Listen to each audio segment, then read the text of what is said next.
ba't wala daw tayong prosesyon ng santo? Dahil daw noong Enero 9, may prosesyon po na ginawa sa Quiapo, yung kanilang puon na tinawag nilang Black Nazarene, na itim na Nazareno. Pagka black, itim talaga yan, kapatid namin.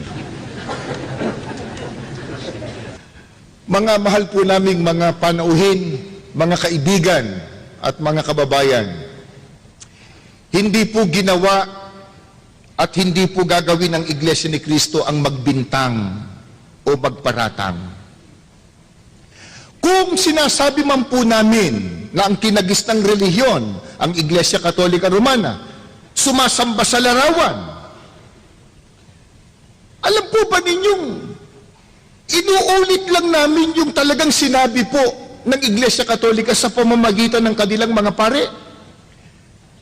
Sila po mismo, ang mga pare mismo, ang nagtuturo at nagsasabi na ang Iglesia Katolika sumasamba po sa larawan.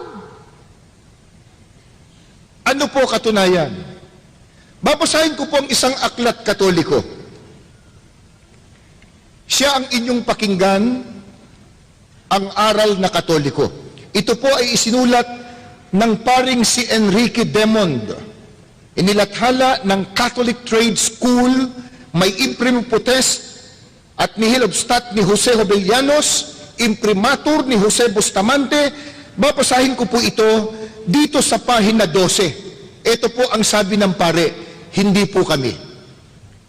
Kung ating sinasamba ang larawan ni Kristong napapako sa krus, dinadasal natin, sinasamba kita, pinupuri Panginoon kong Heso Kristo. Hindi po kami may sabi nun. Sabi ng pare, sa kinagisang relihiyon daw, pag sinasamba nila ang larawan ni Kristo, di sumasamba nga sa larawan. At yung sinasabi nilang imahe na yun, hindi naman po yun ang ating Panginoon sa Kristo eh. Pero wag muna tayo doon. Doon po tayo sa issue. Nagpaparatang daw po Iglesia ni Cristo pag sinasabing ang Katoliko sumasamba sa larawan. Dito po, sa aklat na isinulat ng pare, sinasabi nila, sumasamba sila sa larawan. Hindi lang yan. Ito pa po, munting aklat Katoliko. Ang pamagat po ay katisismo. Ito po ay tinagalog ng paring si Luis de Amezquita. Pakinggan po ninyo ang kanyang sinasabi dito sa pahina 79 pagkatapos po at 82. Pagbangon mo sa banig, sabi, natutulog ka. Gusto kasi banig noon eh, no? Ngayon, hindi na yata uso banig eh. Pagbangon mo sa banig, agad kang manikluhod sa harap ng isang krus o isang mahal na larawan. Bakit daw? Ituloy natin. Kung maninikluhod ka sa tapat ng altar, magwika ka ng ganito, sinasamba kita. Hindi po kami may sabi. Dito po sa aklat na isinulat ng pare, ang utos, pagbangon mo sa banig, ni hindi ka pa daw nakapaghihilamos o nakapagmumumog. Agad ka na daw manikluhod sa isang larawan o sa isang krus. At pagka nakaluhod ka, ang sabi ng pare, sabihin mo, sinasamba kita. And totoo, doon pa lang ka, Joel, sa aktwasyon, nakaluhod. At doon sa sinasabi, halata mo na kahit itanggip hindi kami sumasamba. Ba't ka nakaluhod?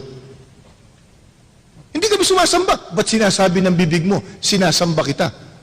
At sa Biblia po, yung pagluhod, katumbas doon, pagsamba Ito po, babasahin ko po itong awit 95. Ang talata po ay 6. Pakinggan po ninyo. O magsiparito kayo, tayo'y magsisamba at magsiyukod. Tayo'y magsiluhod sa harap ng Panginoon na may lalag sa atin. Yung pagluhod, katumbas pagsambe. Ano po sabi ng pare? Pagbangon mo sa banig, agad kang lumuhod sa isang larawan o krus. Pagkatapos magwika ka, sinasamba kita. Hindi lang yan. Ito pa po, isang aklat Katoliko. Catechism of Christian Doctrine. Nilathala po ng De La Salle College. Alam natin, ang De La Salle College sa isang paaralang Katoliko. No? Catechism of Christian Doctrine. Babasahin ko po, ayon na sa pagkakaliwat sa ating wika, sa pahina 95 po.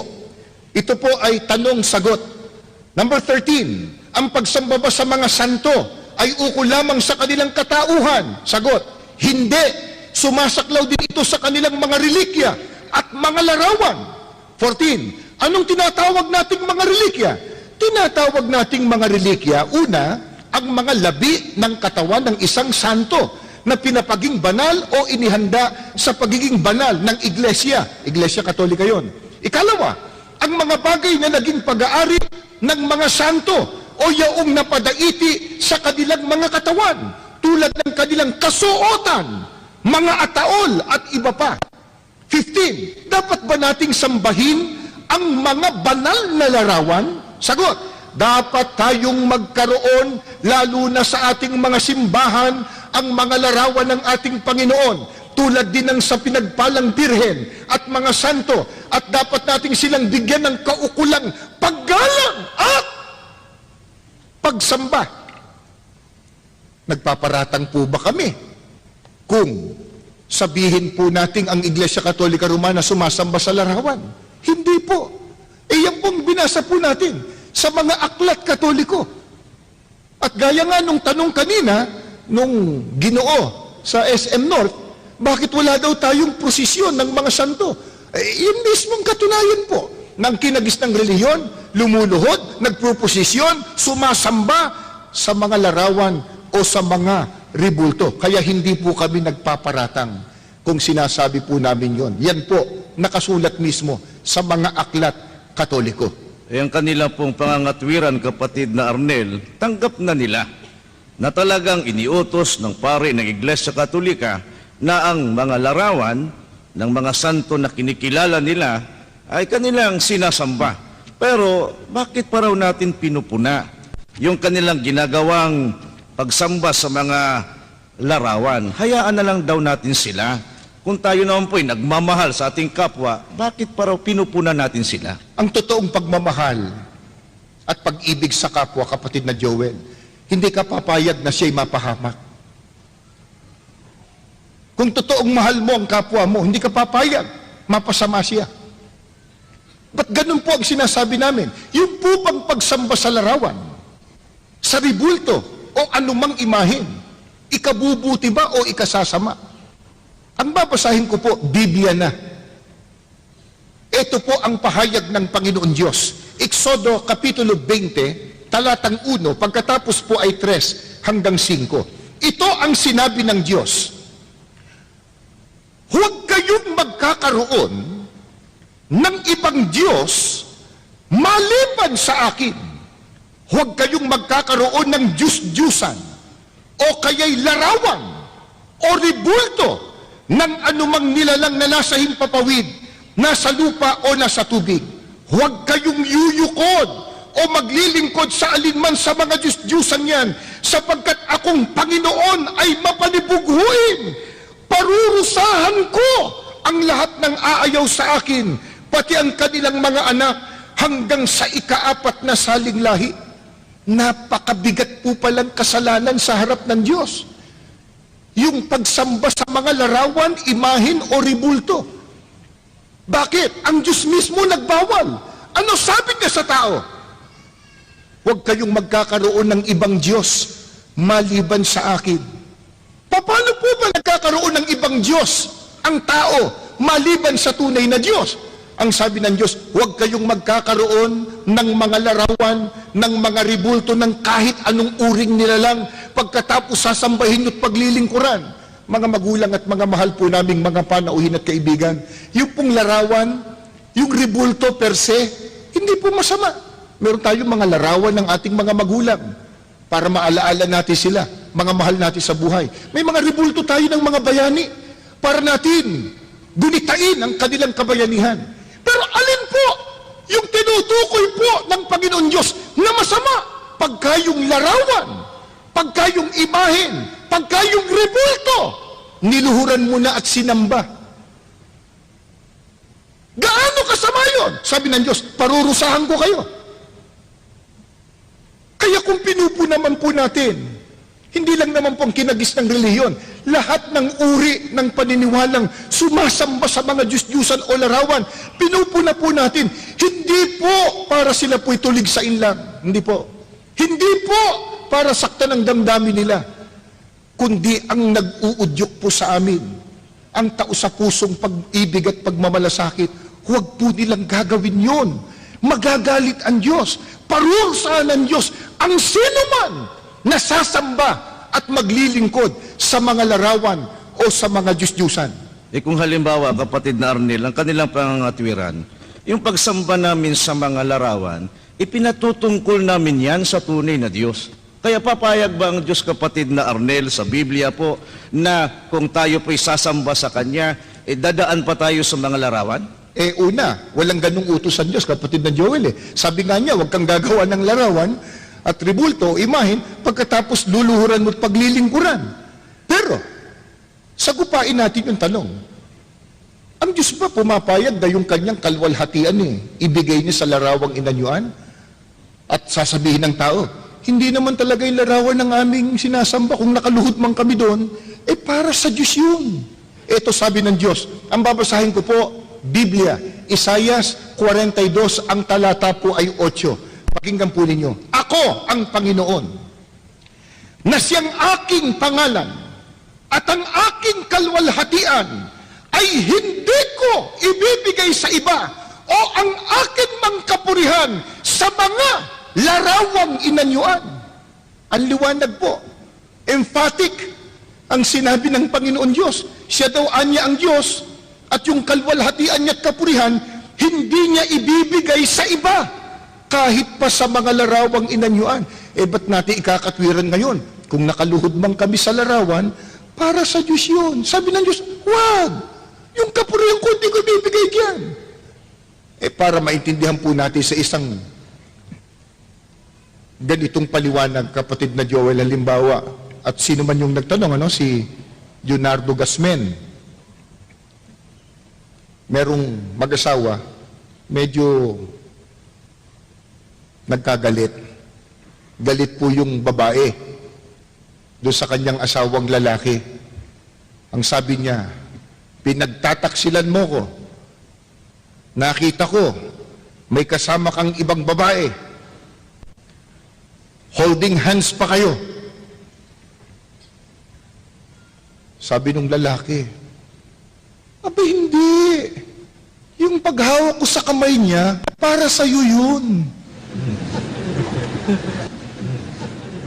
Kung nakaluhod man kami sa larawan, hindi talagang yung larawan, para sa Diyos yun. Sabi ng Diyos, huwag kayong gagawa ng anumang larawan o rebulto pagkatapos sasambahin nyo't luluhuran at paglilingkuran. Yung aking kapurihan at yung aking kalwalhatian, hindi ko ibibigay sa iba, kahit pa sa larawang inanyuan, sabi ng Diyos. Kaya bawal po yan ng ating Panginoon Diyos. Baka sabihin nila, kapatid na Arnel, noon yun. Baka sa panahong Kristiyano, pwede nang sumamba sa mga larawan. Talagang ayaw bumitiw. Ayaw bumitiw Noon daw pwede, bawal. Pero ngayon, pwede na daw po. Ang babasahin ko po, panahong Kristiyano. Tayo po ngayon nasasaklaw ng tinatawag na panahong Kristiyano. Christian era.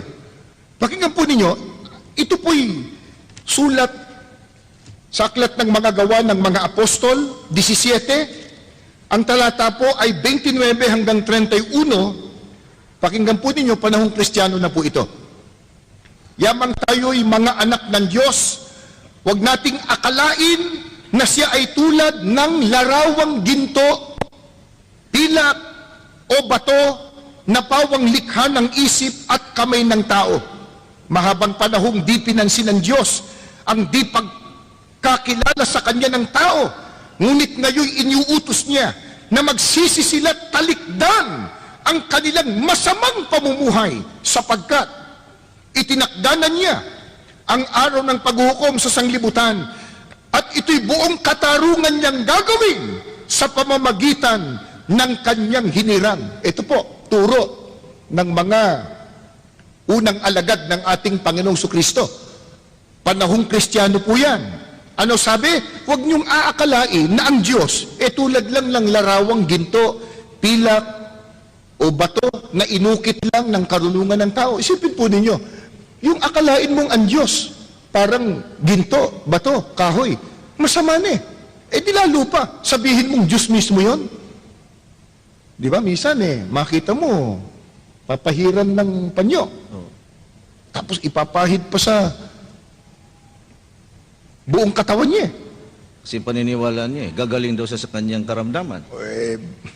Sana nga, kapatid na Joel. Pero, ito sabi ng Biblia, niakalain ang Diyos katulad lang ng larawan. Isipin niyo, ba't naman di magagalit ang Diyos? Kailangan po bang tayo po'y nakapag-aral para malaman natin na kahoy pala to? Papel pala to? Ginto pala ito?